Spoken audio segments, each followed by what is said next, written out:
Hello, this is Mark Tooley, president of the Institute on Religion and Democracy, sitting here in my office in Washington, D.C., with the pleasure today of conversing with Daniel Silliman, a news editor with Christianity Today magazine, who has a new book freshly out, a religious spiritual biography of President Richard Nixon, titled One Lost Soul: Richard Nixon's Search for Salvation.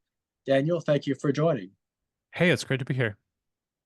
Now, people who have some information or memories of Richard Nixon in terms of religion will recall his close friendship with Billy Graham, the fact that he hosted Sunday church services in the White House during his presidency, that he famously or infamously asked Henry Kissinger to get down on his knees with him and pray with him the night before his resignation and departure from office, and that he was raised Quaker, but did not stick with the Quaker tradition, as he, of course, served in World War II and was president during half of the Vietnam War.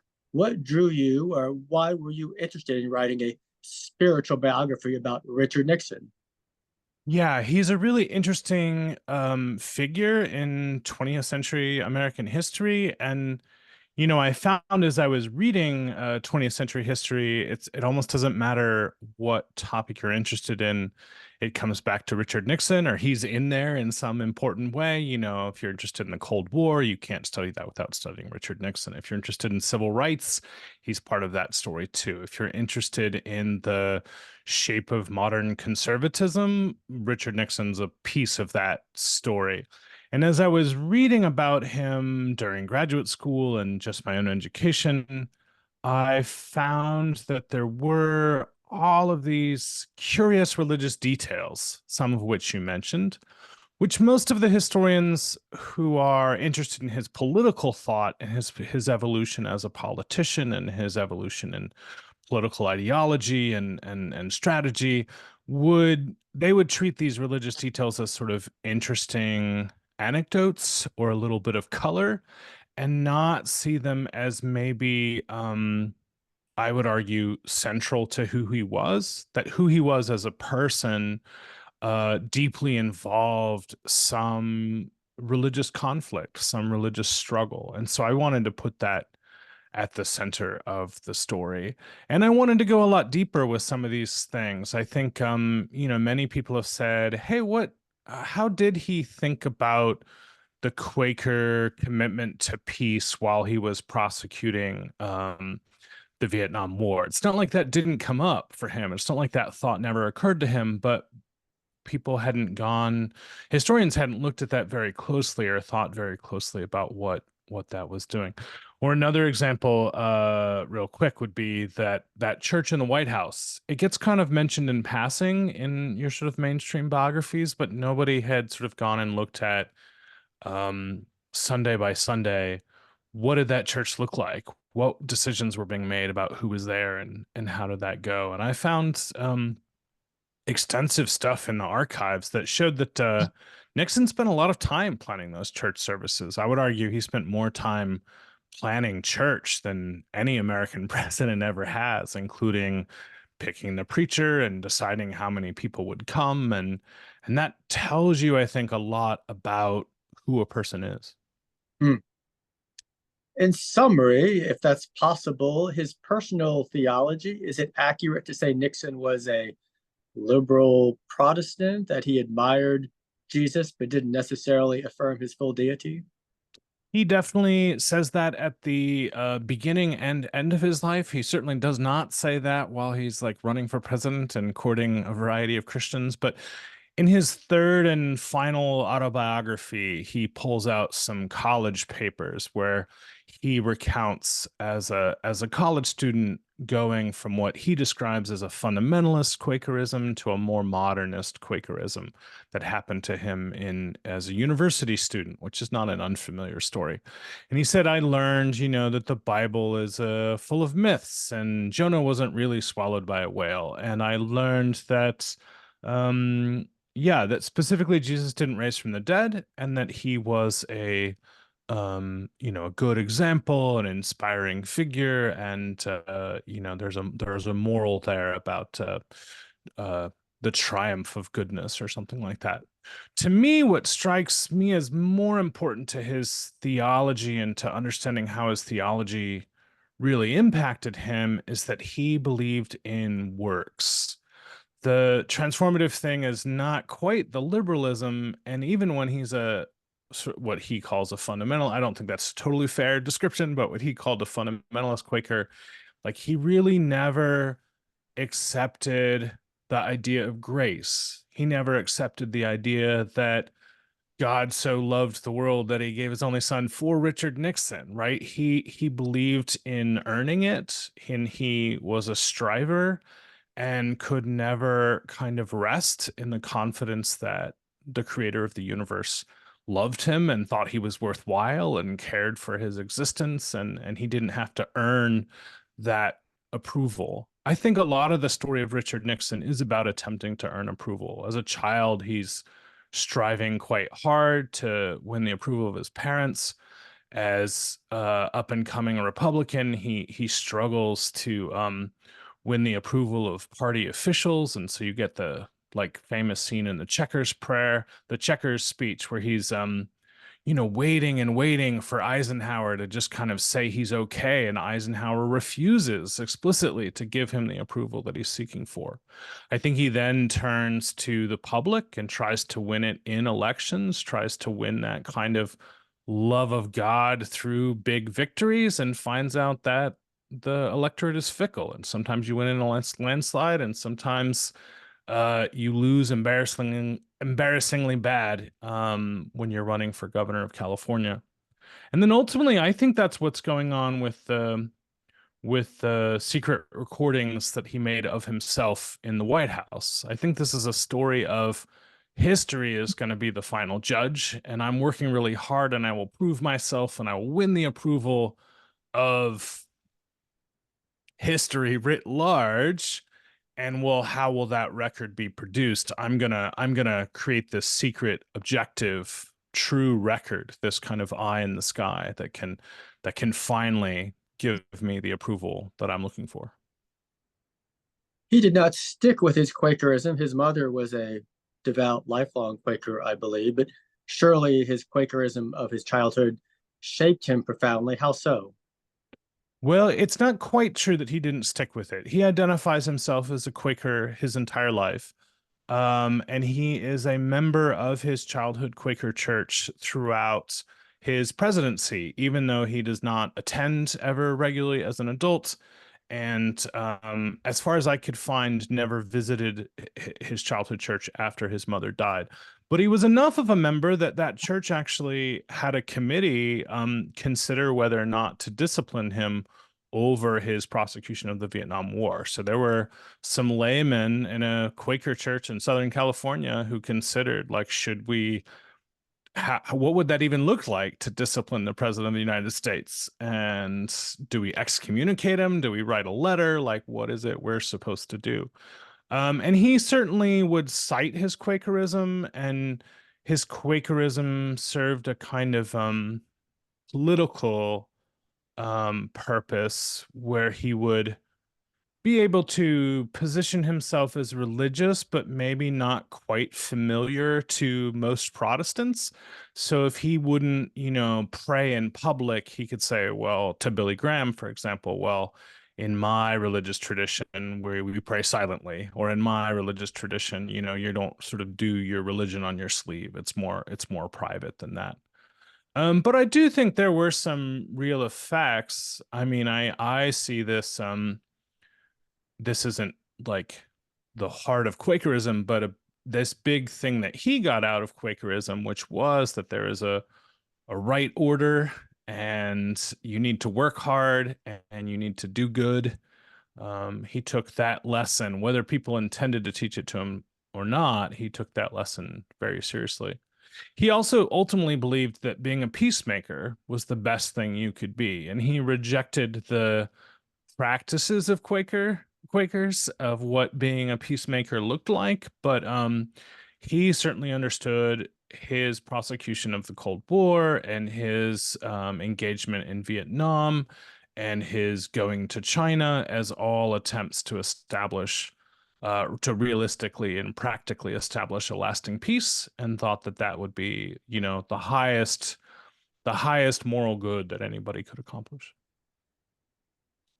As mentioned, he was very close to Billy Graham. I believe Graham spent the night at the White House, the first night of Nixon's presidency, and had been in the White House the night before with Lyndon Johnson, with whom he was also close. To what extent was Graham frustrated that Nixon never fully became a converted man to Graham's satisfaction? As far as I can tell, Graham didn't quite know whether Nixon would be a Christian in the sort of born again sense that Graham would have cared about. I think he sometimes worried about that, and there are times in the record where you can hear Graham saying like, Mr. President, you really should spend some more time reading the Bible, and you really need to be going to church, and you really need to trust Jesus with these questions. Um, but there are other times when it would seem, I mean, I think they're legitimately friends. I think this is interesting. Like, Graham has obviously ministered to many presidents and to many powerful people, and I imagine that's mostly a professional relationship. That makes sense. But he and Nixon at times are as close as, two grown men who meet each other as adults in the 1950s seem to be. And that maybe blinded Graham a little bit to the actual state of how Nixon was doing, how his soul was doing. There's also an issue, not unique to Graham, but there's also an issue where he gets distracted by the politics. Graham's biographer, Grant Wacker, told me that for Billy Graham, politics was kind of an addiction. He would put it off for a while and hold it at bay, but then he would maybe like fall off the wagon. And you can see in memos from Nixon to staff members that there are times when he's like, Billy Graham's kind of meddling a little bit. Would you like give him a poll? Would you like assign him a political question? Would you like get him busy? And he would, I think, get distracted sometimes by the issue of the day, or the way, Southern Christians might vote in an upcoming election or something like that, and maybe take his eyes off the question of Nixon's spiritual state. Who were the other big religious influences on Nixon besides his mother, besides Graham? I believe he attended the church of Norman Vincent Peale while he was an attorney in New York City in the 1960s. Yeah, Peale is a pretty important figure. Peale, who wrote The Power of Positive Thinking. Um, that is a From what I can tell, that is the only church Nixon attended as an adult where he legitimately enjoyed it. He attends church many times, and it seems like it's kind of a task if he has to do it. Um, but yeah, he attends Norman Vincent Peale's church very regularly during what are commonly called the wilderness years, when he's out of politics and sort of leaves his political base of California and moves to New York, and he starts becoming a regular attender of Norman Vincent Peale's church. And I would argue that Peale plays a critical role in convincing him to run for president again. He loses quite bad in 60. He loses the gubernatorial race in 62 and famously says, you won't have Dick Nixon to kick around anymore. And he really does seem like he's out of politics, but he runs again in 68 and wins. And that change, I think, is partly due to the positive thinking, as partly due to the being inspired to be ambitious and have dreams and think about things in the best possible way that he's getting from Norman Vincent Peale at that church. But there are a couple other really interesting political figures too. Father John Cronin is someone that whose name might not ring out for a lot of people, but he was a Catholic priest who was very important in the 50s and 60s, and probably even a little before that, in helping the Catholic Church, like in the United States, figure out its position on things like unions and various social policies. And he was kind of the public policy expert of the Catholic Church. One of the things that he did is research communism and research communism in the US.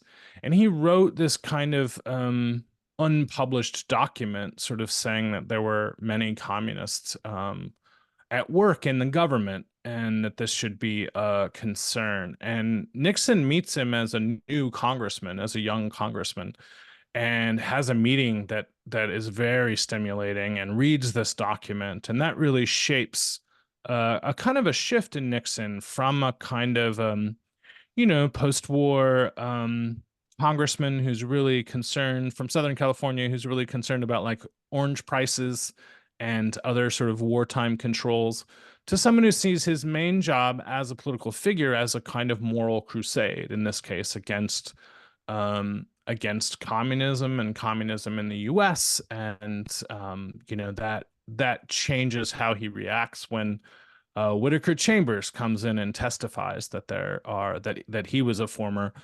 communist spy, and he worked with people in the government. And Chambers says, like, nobody believed me, but Nixon did. And if you look at Nixon's life, it's partly because of that influence of that Catholic priest. Hmm. So we had the Quaker influence from his mother, the Baptist evangelical influence from Billy Graham, Norman Vincent Peale, Presbyterian, Yeah. correct? Father Cronin, Roman Catholic. His wife, Pat, and his father were both Methodist, and I believe they attended a Methodist church in D.C. during his vice presidency. And I think in his childhood, his father took the family to evangelistic rallies by a Los Angeles Methodist preacher named Bob Schuler. Did that have any Fighting meaningful Bob. impact on Nixon? And was Pat religious at all? As far as I can tell, Pat was not religious at all. It seems like she had no a special religious childhood, and um, people often suspected she was Catholic, but she wasn't. But yeah, she did not seem to have any particular religious training or religious commitment. The Methodism. So his father is Frank Nixon is Methodist. And converts to get married, and so he's in a Quaker church. But this Quaker church that he grows up in is very evangelical. They are not sitting in a circle in silence. They have a preacher, they have a choir, they have an organ. It seems to me that it wouldn't have been that distinguishable from a Methodist church at the time. If you knew what to look for, they didn't practice baptism. They didn't practice communion. Those are certainly different than other Protestant traditions. But I think if you were in a conservative, middle class Protestant church in Southern California, the Quakers wouldn't have seemed that different to you. And Frank Nixon certainly found it not too hard to go from Methodist to Quaker. The revivals that he goes to, and he takes his sons, including Fighting Bob Schuler, but also Paul Rader and others at that time. It's specifically a religious response to the death of Nixon's brothers. Two of his brothers die from tuberculosis, and that causes Frank to recommit himself to faith, but in this especially sort of fraught, weeping and judgmental kind of a way. So he starts yelling at people in his little store that they need a revival, and taking his kids occasionally to these big tent revivals. There is one scene that Nixon later recalls in life where he sort of stands up and commits himself. But when I went back and looked at the detail, it wasn't you're a sinner and Jesus loves you and forgives you kind of commit yourself. It was a commit yourself to living for Jesus, um, which, at least in the way that he understood, was again this all works and no grace. Hmm. He leaves office in 1974 and lives another 20 years that turned out to be very public and productive. He almost dies from illness earlier on, but survives, living first in California and then later in New York and New Jersey. Is there any religious practice going on during those final 20 years? Any church going? No regular church going, but yeah, there is some religious life there. He considers converting to Catholicism. This was quite interesting to me. He has this quite publicly anti-Catholic stuff in when he runs against John F. Kennedy, and people sort of imagine him as the candidate of people who are suspicious that Catholics can't be Americans. It's never really fair to Nixon. Even at the time, he was pretty sympathetic towards Catholicism and didn't personally hold a prejudice against Kennedy's Catholicism. But I was interested to see that he actually like talks about maybe converting and says, well, maybe if they still had the Latin Mass, I would convert, but they've gotten so liberal with this Vatican II stuff that all the mystery is gone. Um, and yeah, in the immediate crisis, it's interesting. A Catholic comes to him. He ends up spending some time with a bishop who seems to be kind of opening the door to the possibility of conversion. There's a rabbi that spends a bunch of time with him and becomes one of the few people who's still talking to him during this really dark days, enough that people start calling him Nixon's rabbi. And then may remember the sort of famous interviews with David Frost, and those often get depicted as a kind of the trial that never happened since Nixon wasn't prosecuted, and they're presented as quite combative, and they did get combative, but in the beginning, Frost is actually quite gentle with Nixon and quite like inviting him to divulge. And I looking into Frost a little bit, I found out that he was a Methodist minister's son, and he Hmm. described his own interview technique as similar to, or something he learned from his father at band meetings, where his father would ask people, "Hey, how goes it with your soul? What's Hmm. your relationship with God this week? How have you?" reckoned with your own sin, this kind of, holiness, Wesleyan practice of self-examination. And that Frost imagined that that's what he was doing. Frost Hmm. imagined he was inviting Nixon to confess. And I thought, man, this is almost a preacher's joke. You had a Methodist son, a rabbi, and a Catholic bishop come talk to you. But Nixon doesn't accept any of their invitations. I think that he didn't he didn't like the pardon from Gerald Ford. He was uncomfortable and embarrassed by the pardon and actually tried to give it back. I think a religious pardon on top of that secular pardon would have been too much for him. I don't think he could have quite tolerated that much public confession of sin. Yeah, so he spends the end of his life trying to win approval from some elites, trying to win some sort of standing as a wise man of politics, trying to win some kind of public role, and doesn't really spend a lot of too much time reckoning with God or his own relationship. And Billy Graham preaches his funeral, of course. Yeah, the end of their life, they're not too close. It kind of fades out. There's not a lot of interaction in the end, but he spends more time, for instance, talking to Bill Clinton, from what I could tell. Bill Hmm. Clinton being the first president who seemed open to hearing what Nixon had to say about foreign policy and saying like, "Hey, I think you're really smart about international stuff. Like, talk to me." Hmm. Um, but yeah, he um dies in the 90s and is buried in California at the home and museum, which people can see now, and that yeah, final sermon is by Billy Graham. You spent several years, I imagine, researching the soul of Richard Nixon. Any surprises? Oh man, there's so many surprises. Um Yeah, I mean you spend so long doing a biography, I actually felt like I kind of invented like the most elaborate imaginary friends you can have. Nixon is very real and you can just sort of hear him grumble along. Um, I was I was moved and surprised by all of these moments where Nixon um, comes close to being okay with himself. I found that deeply relatable, his sort of struggle to feel okay in the world and his struggle to really believe that people loved him. You know, there's this famous quote from Henry Kissinger saying, "What a great man he would have been if only somebody had loved him." And the truth is, people did love him. You know, his family, of course, but also many of the people who were around him, who worked for him, who really thought it was paramount that he get reelected. People who voted for him loved him, but Nixon never seemed to quite feel that.